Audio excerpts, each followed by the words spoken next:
If I had a title for this episode, it would be, Is Your Table Still Set? Just a special episode. It's stuck in between our regular scheduled podcasts, but we just had to do this. I love to sit and just talk with Pam, so that's what we're going to do. We have not scripted this out. We had a very special guest coming to Portraits of White, and I'm not going to say who it was, but they were coming from Florida. They were going to fly in, and Pam was going to host them at her house. Had a special table all set for them. We just were so excited about this. They had front row seats with Pam and her husband Dave, and this couple has been like parents to me.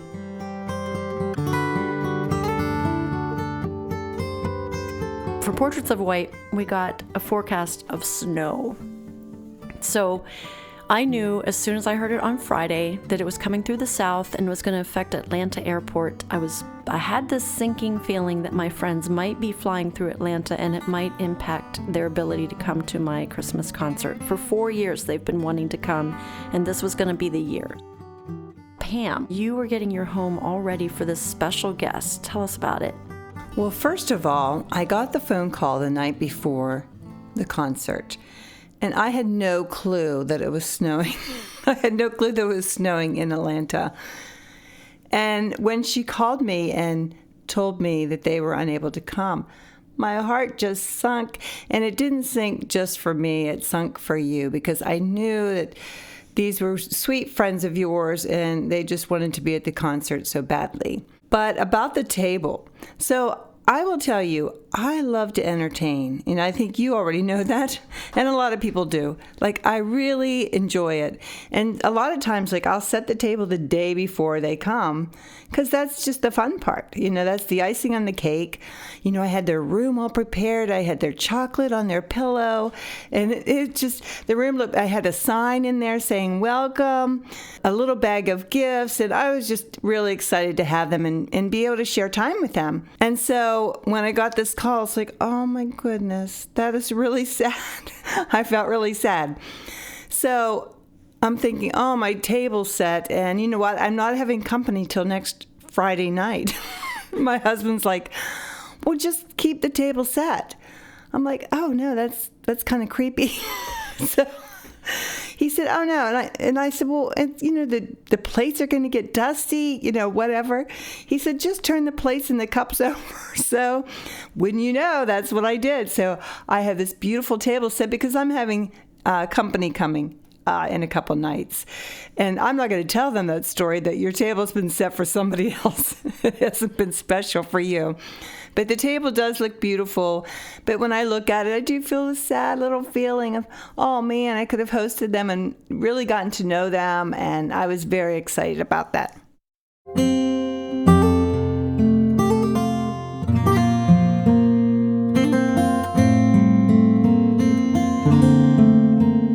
I can't remember what I was going to say. Oh. Talk about disappointments in general then. Oh yeah, that's what it was. Yeah. Well, all weekend long, we've been joking back and forth.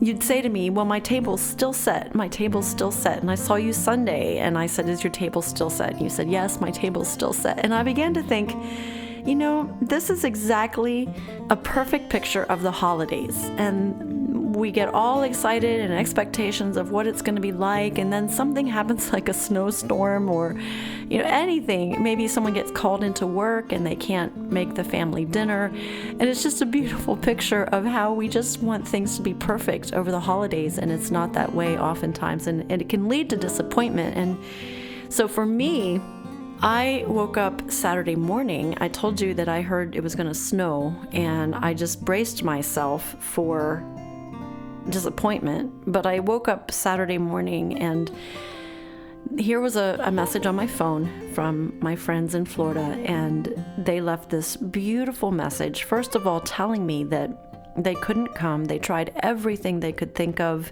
to fly through different airports. They even thought about driving all the way from Florida, but they didn't have time left to drive.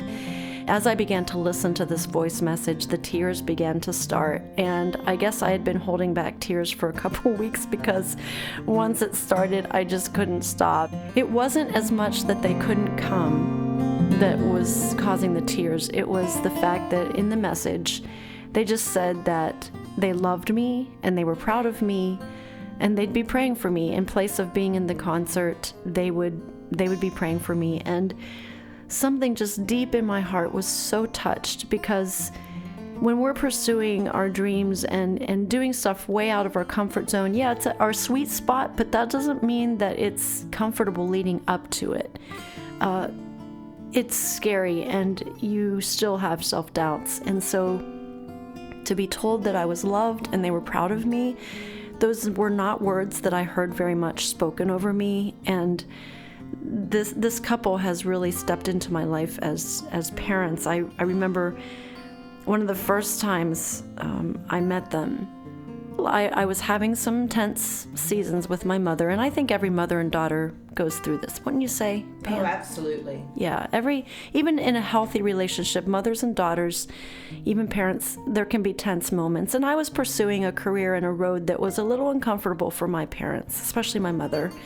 And so there were times when it was tense, and this woman and her husband walked into my life right in that time, and they would just affirm and love me and believed in my music and what I was doing.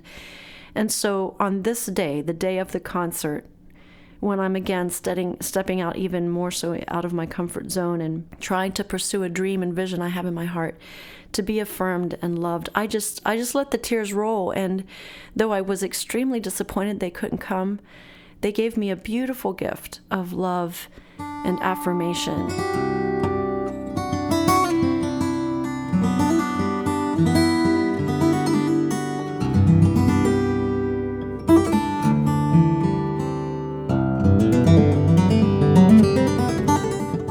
You were just telling me, Pam, before we were recording, what you went through with her on the phone, trying to decide how to tell me they couldn't come. So tell us that story. Yes, when she called me that night, she had thought, well, maybe we shouldn't tell her till, maybe text her during the show so that you wouldn't, have that disappointment.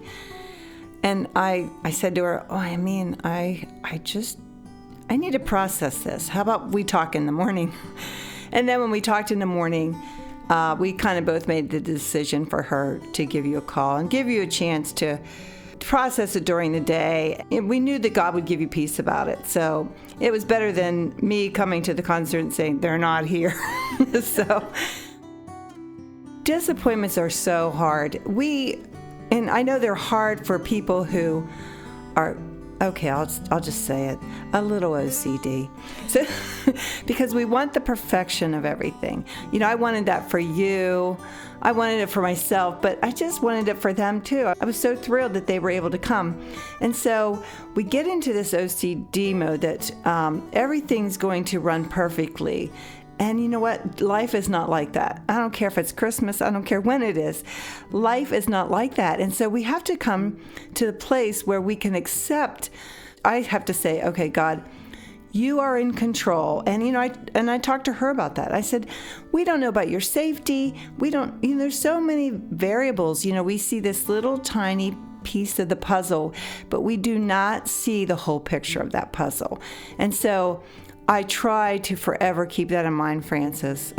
I try to, because we need to live our life knowing that God is in control and He does see the whole picture.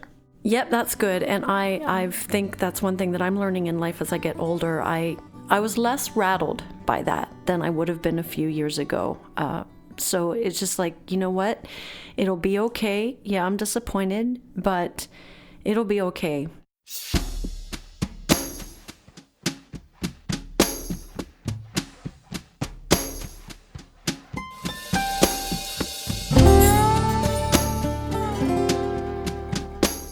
I'm just curious, Pam, now the concert's over and I'm excited. Tom is happy. It's a big thing to plan all year long and finally have be over. But what was one of your favorite things about the evening? I'm going to have to say, because these lovely people could not make it to the show, I had asked my daughter and my granddaughter, who's 12 years old, to come. And of course, they were excited to be able to come. And as we were sitting there, my granddaughter is 12 and she is a budding pianist. And of course, she wants a violin for Christmas as well. And we said to her, well, Sophia, why do you want a violin? She said, Grammy, I had this dream and I was playing the violin and I was amazing. So, of course, we laughed. But, she has a dream and a vision. But as she sat there and listened to the violins and the cellos and you playing the piano the way you played it, and especially at the end when you do that extravagant, I don't know what it's called, you'll have to explain that. It was amazing, and her eyes were so big, and I got to look over at her and just see a dream being birthed in her. I could see it in her eyes. It was just amazing. So God did something, even though they were unable to come. She got to see a vision of what that would be like, of what it would be like to be a musician and to have God use you like that. And it really blessed my heart. I just loved the whole concert. And I loved it because it just is so nostalgic to me. When you get up and you tell your stories and when the songs that you sing, they just bring back memories of my childhood. And I'm sure that it does that for everyone. And that's really what Christmas is about, partly reminiscing of the good times in our past, and I love that part of it. Yeah, well, it's really special to have them sitting there. I saw them sitting on the front row, and I didn't realize that they were sitting in place of someone else.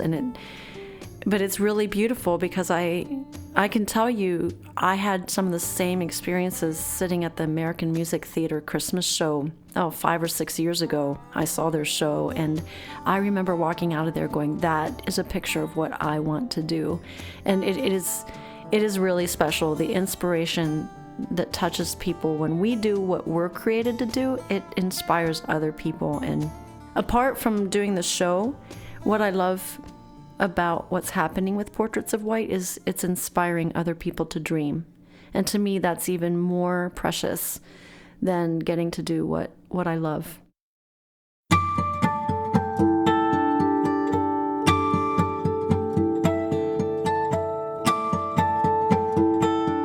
We had a very special guest with us this year. Actually, we've had him the past 3 years, Tom Hemby on guitar. He's played for all kinds of people, Peter Cetera, Charlie Daniels, Vince Gill, Amy Grant. He's a writer, he's an arranger, producer, but he surprised us with a beautiful song on the harmonica in the concert, and he has an acoustic guitar Christmas album that was a Dove Award-winning album, instrumental album of the year, and you've been hearing it this whole podcast episode, so I want to feature another one of his songs as we head out of this episode, and you can find it on his tomhemby.com. You can also find it on iTunes, his Christmas album. It's a beautiful, beautiful album, and we'll send you out with this lovely Christmas music and just this quick little episode to say, hey, here's what happened. And even when we pursue our dreams, there can be disappointment, but look for things that come out of it that would have never happened if there wasn't that disappointment. And even in the snow, as it was snowing, I sat in my hotel room and I cried because I love snow. I mean, that's what I'm the snow queen. I am the queen of frigid temps. But at the same time, snow was bringing a disappointment, and I just had to say, you know what, I'm just gonna let it be what it is. It's beautiful, and for those who come and can still make it, we're gonna have a wonderful evening, and we did. Mm-hmm. So I know you're probably gonna face some disappointments this year over your holiday, and I just want to let you know that it's okay, we all do, but look for the things that come out of it, and look for what you do have. Look for those you do have at your table. Keep your table set, and look for new things in your life to feed those guests. Now I'm starting to get deep and artistic. What do you want to say, Pam, in closing? Don't let the disappointment snowball you. And you know what? You're going to make it through, and we're going to make it through to 2018. And it's going to be a new year and a prosperous and blessed new year for all of us. All right, we'll be back with our regularly. You know what? We will continue with our podcast next week.